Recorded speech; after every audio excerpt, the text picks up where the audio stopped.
আমার কথাকে তুমি মূল্যায়ন করার চেষ্টা করো। আমি তোমাকে পরামর্শ দিয়েছি, তোমার বাপের জমিদারি আছে, বড় ব্যবসা করো। টাকা কম আছে কলা বিক্রি করে খাও, তার চেয়ে টাকা কম আছে চকলেট বিক্রি করে খাও। যদি চকলেট বিক্রি করে খাওয়ার টাকা না থাকে তাহলে মানুষের বাড়িতে কাজ করে খাও। যদি মানুষের বাড়িতে দোকানপাটে কাজ করে খেতে না পারো তাহলে ভিক্ষা করে খাও।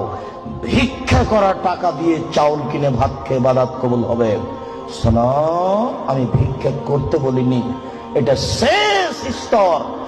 ভিক্ষা করা টাকা দিয়ে চাউল কিনে ভাত খেয়ে ইবাদত কবুল হবে। শোনো, ভিক্ষা করা টাকা দিয়ে চাউল কিনে ভাত খেয়ে ইবাদত কবুল হবে।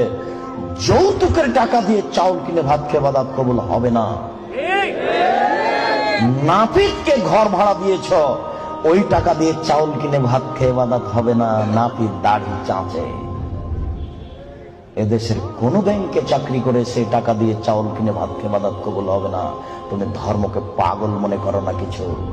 শোনো, কোন এনজিওতে চাকরি করে সেই টাকা দিয়ে চাউল কিনে ভাত খেয়ে ইবাদত কবুল হবে না। 1450 বছর পূর্বে তিনি বলেছেন।